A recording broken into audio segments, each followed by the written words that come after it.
access to. And like, you can't do that. That's abuse.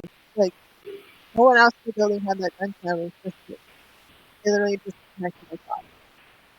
So I had to go in and talk to property management. I walked over yesterday, and they because it was after 5. And they strictly work from 9 to 5, Monday, Tuesday, and then Wednesday, which is today, they work from 11 to 7. So I caught them today, but they're giving me such a hard time. And I was just like so confused because I use the gym there, and I've used the gym there for over 7 years.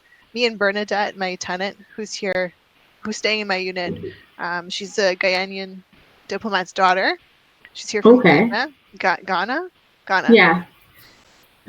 She's going to Sheridan College, which I don't particularly like because this is how I kind of fell into this really weird situation right now. I got fired from my job at Sheridan College, which was under CERT's Innovation Center in Pinewood Studios downtown. Hmm. And I was working on Canada's first AI project. I got Oh. selected, and it was based on empathy. And my manager had an erection next to me. He's a Jamaican man. He's married, and he did this in a public space, right? I had like Karen Conley sitting on my right side, and I got a Boston cream donut from like the communal space where we were just having a team meeting, brought it to my desk, and then he made some like sexual comment towards me, like, "Oh, you like Boston cream donuts, eh?" And like kind of licked himself. I was like, "That's fucking disgusting. Like, get the fuck away." But I froze. Like, I didn't know what to Yeah. do at that point. I was just like, "You're disgusting." Number one. Number two, I am so like anxious and nervous right now. Like I don't even know how to respond. I hope Karen heard, like, because she was right beside, but the whole place was being live streamed on YouTube because we were in a film center. Like, we did special effects for Oh. movies, we did AI programming, we did all this stuff to help small businesses. And then they gave me this project. He comes in 3 months after me.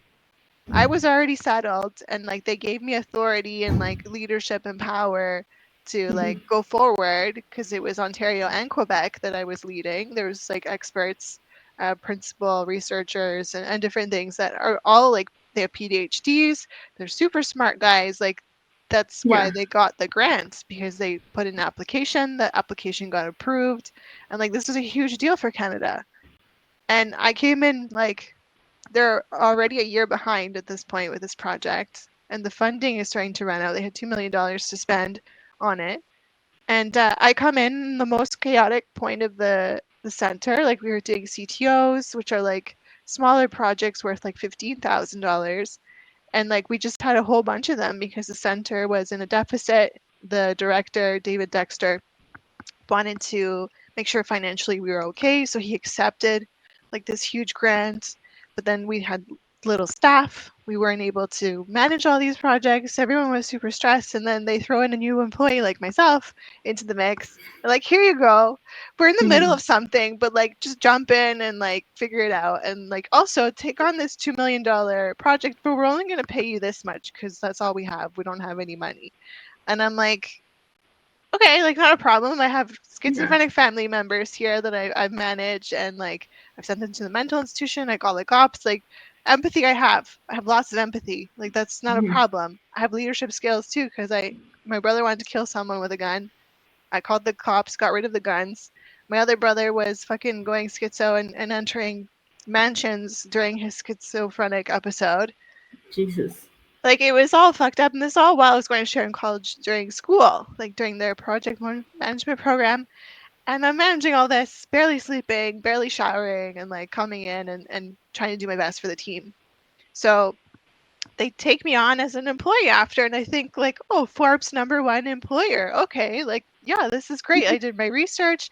The manager was a female. Her name's Bronwyn McDowell. She was pregnant at the time. I had no idea, and then she was leaving on mat leave in March.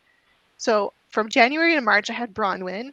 She gave me full confidence. She showed me around. She made introductions to people. She made sure I knew all the right people in the center, and like hooked me up with like a partner to work with that also had like a lot of support at the center, and like green light, just go. So I jumped in.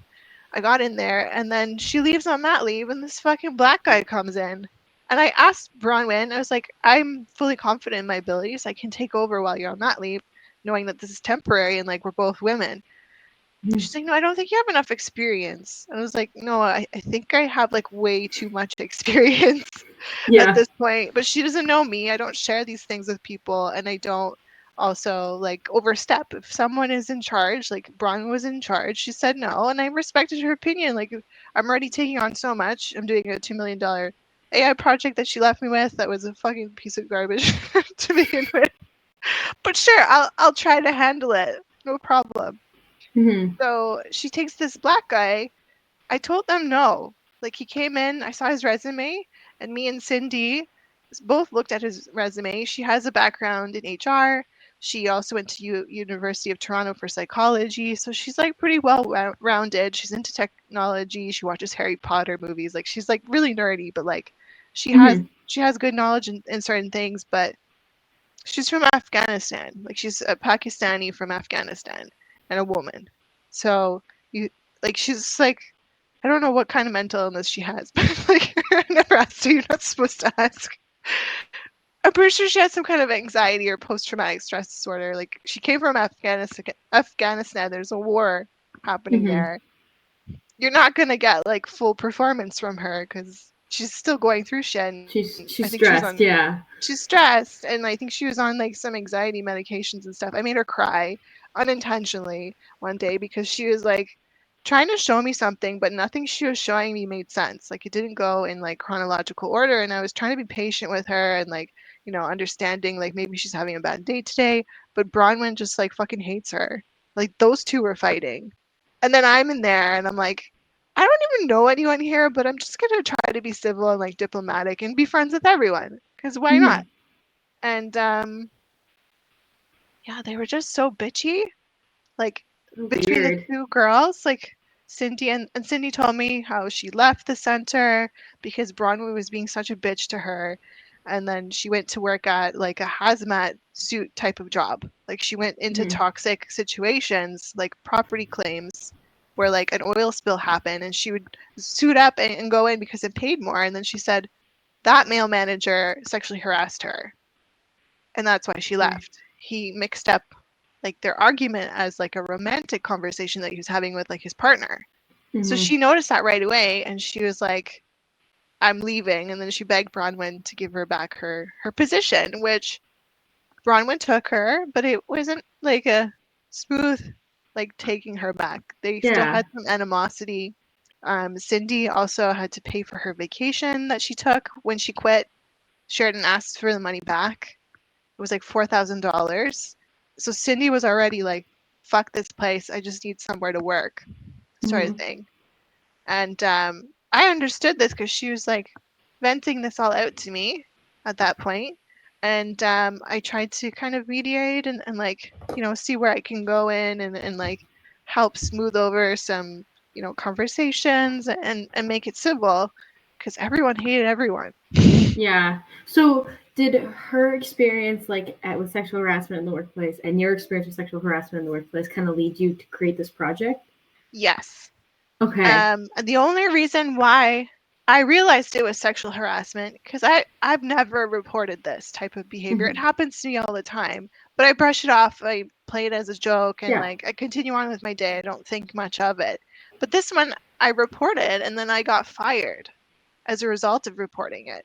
So it was almost like my whole That's life was a lie because I was getting sexually harassed. I never reported it, and it seems like that was the right thing to do. The one time I do the right thing, I get punished.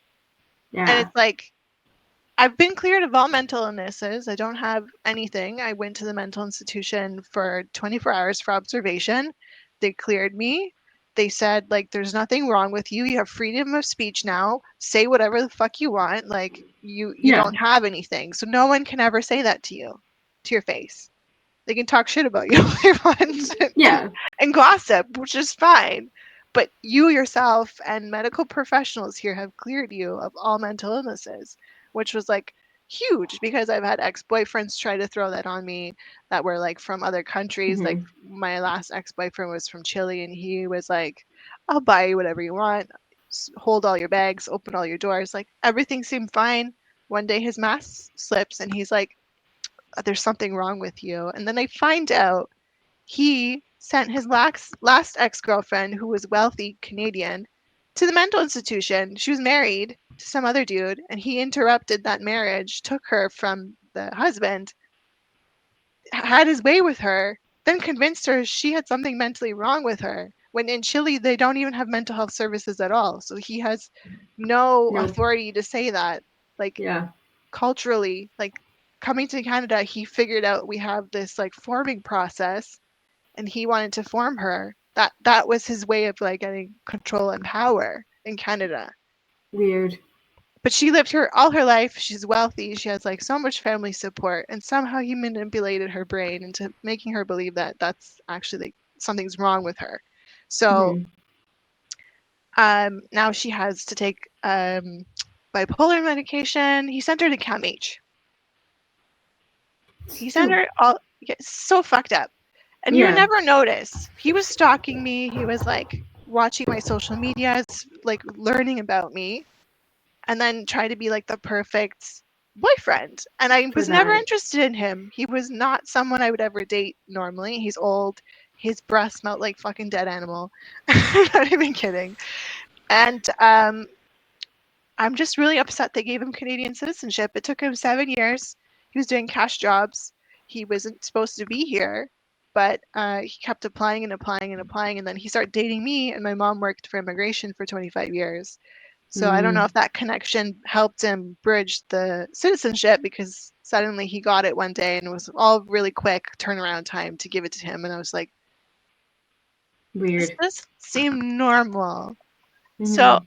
I'm hoping they deport him back to Chile, because I don't think he deserves to be here if he's going to continue doing this type of behavior. He only dates models, he says. He only dates models and redheads. And I don't Mm. consider, I'm not redhead. I wouldn't I say you're a redhead. no, and I don't really do modeling professionally. I've done some like commercial stuff and like background acting and like a little bit of like stupid modeling, but nothing to brag about and go home and tell my mom, even though my mom wouldn't care because she thinks I'm the devil. So um, yeah. So this led me here, and Okay. it got me really fired up because I went to the place to get my fob done, and they were giving me a hard time. It was two guys. They just switched property management companies. Now it's Icon Property Management, and it's two guys. One is Indian, and the other one I think is some kind of Arabic.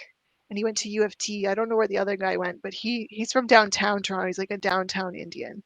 And I was like so shocked by his behavior because like he couldn't think straight. He was like, I'm like, it's so obvious what to do in this situation. I own a unit. You locked access from the building to me. What did I purchase if I can't even go into the building that I purchased? Yeah. Like that's like 2 plus 2. He couldn't figure that out. He was like, no, we need to call this person. It was his first day. He was Oh, just okay. learning. And I was like, I have 100 plus people on Facebook in this condo that I control. Like, we all kind of work together and communicate in this Facebook group. You're messing with the wrong fucking person. Like, I told him this from the very get go. I was like, you don't want to mess with me. I also know property management here. I know the mayor of Mississauga. Like, you don't just block access to the building. Like, that's fucking Mhm. abuse. That is abuse. Yeah. And it took him so long to figure that out. That's why I was late, and I'm all revved up right now because I barely had lunch. This is all I ate. I went to Winners and I bought myself Oh, some popcorn on the way home. I had a the banana. Winners popcorn is so good though. Like love Winners popcorn. But It's yes, some no, I kind of, get that. yeah, it's some kind of truffle flavor. I have no idea. Um, I was gonna let you know. Like, so does your name? Do you go by Sylvia or Sophie? Sophia. Sylvia. Sylvia, Sylvia. and Okay. Sophia is kind of like my AI assistant. She does the Oh, meetings. I want to separate that from my brain because every workplace I go to, they immediately put me in administrative positions, and I'm like, no, I'm here to lead. Like, if you want me to do yeah. meetings too, like, this is how hard I have to push just to get into leadership. Fine, we'll have two kind of splits. We'll have Sophia do administrative, which is all done by AI, And Mhm. it's through this read program, which is recording the Cool. meeting, taking notes, making summaries, action items, like everything I'd have to do after we wrap up. It does it for Mhm. me. It's Like automated. live. That's Just super doing it cool. live. It's really great. Aria actually introduced me to it. She's from BC. She's one of my first students doing the tenant and landlord project with Okay. Ripen. I have many projects going on. I also have cybersecurity. So I have a lot of really smart girls with like great certifications to help if you're ever cyber stalked or physically stalked. Like we're Oh trying to wow. navigate situations like that to help protect Mhm. women. Also, if like women are in abusive situations, we're also looking into that, how to give them housing because Mhm. escaping a situation like that is like really tricky and complicated. It's super challenging. Yeah. Yeah, they could murder the woman and like you would never even have a moment to intervene. So have to do Yeah. it very kind of clandestine in a clandestine manner. Because I did actually have that experience at the building. My neighbor was getting abused. Her husband's like Mexican and he was super loyal, entirely loyal. He smoked Mhm. a lot of weed and then would beat her every time she disagreed with him. Jesus. I called the cops. Cops arrived, they couldn't do anything. I No. said like I don't get it. They're like, "Well, he's high, so mentally he's not all there." So And we she can't has to file the report. Like you can't just. Yeah. she's relying on him for shelter, food, everything. She has two kids, like a little girl and I think like a little boy. Mhm. So I was hearing her scream in the middle of the night, like he was throwing things at her and like she had bruises. Every time the fire alarm went off in the building, that was the only time for me to kind of check in and see if she was like physically still all there or if like something was going, but she had bruises. So that was like my Yeah. number one signal. Like I don't know how to navigate that. I still don't know. So I was at Mhm. Winners. They have like a perfume button. So I'm wondering if we can like figure that out, like how to maybe a woman can come into Winners, press the perfume button, and then we kidnap her and we take her away, and then he thinks that she just got kidnapped and he can't go I look feel for her. I that's don't know. true. It has to be Uh, consensual kidnapping, or it would be yeah, kidnapping. yeah, but it has to be done like secretly, like you can't know that it's happening. So you would Yeah. like, but I don't know how you would communicate because I know we have that symbol of like Yeah. The this, whole. Yeah. but nobody looks for that. So if you press a button, then like we know for sure like something is going on. Like you Yeah. press the Something's wrong. perfume Mhm. assistance I button or handbag. I don't want to rush us, but I only have 9 minutes, so I have to be at something else. So I was Oh hoping yeah, we yeah. could come up with some actionable plans, and like I could hear a little bit more about how you want to run this project. Sure. I do have another meeting after this with Glory. It's actually right now. So I am running late to myself. 4:45. Yeah, I'm fucking 6 minutes late. Okay, so I'll send you an email after this, but this was just to give you some brief context of what we're dealing with, what's the environment, and what it kind of looks like in perspective. And I'll send some action items after this meeting with all the rest of the people included on the email. Perfect. Okay. I just had a quick question. Like, with this booklet that you want to make, this detailed report, did we want to look at the legal framework for all of Canada, or were we hoping to break it down province by province? Because I know like the laws in Alberta are different than the laws in Toronto. I think we want to Or, focus on Ontario because Mississauga right now is having an epidemic of domestic violence cases. One in okay. two women are being strangled currently in Mississauga alone, and it's all Indians. Crazy. Yeah, it's fucked up. And the guy I just spoke to is Indian. I'm like, I get it. I fucking get it. Like, I get it. He Hmm. was very Is it? difficult to manage. Are we? You mean East Indian or do you mean Indigenous? Because I get those get No, like confused. Indian from India, Okay. Okay. Yeah. but Yeah. like he lives downtown. He told me. I was like, wow. I kind of get it now. Like this is making sense to me. Like he wouldn't budge, like at all. And it took so long for us to even get my approval to enter the building again.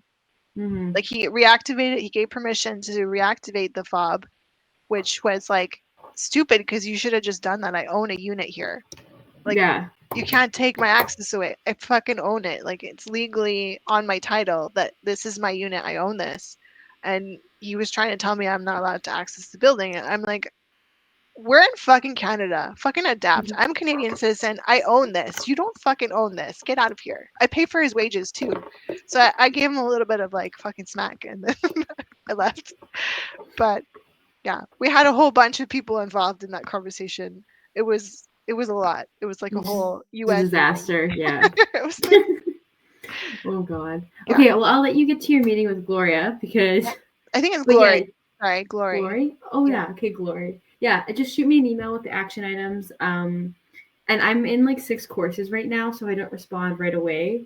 Just because I'm busy with school, but I'll be on it. all good. I understand. Everyone's kind of like in the same boat. Some people are lighter, some people are heavier in school, so we'll figure it out. Mhm. No worries. All right, thanks for Perfect. meeting. Thank you. Bye. Nice meeting Bye, you. Priya. Nice meeting.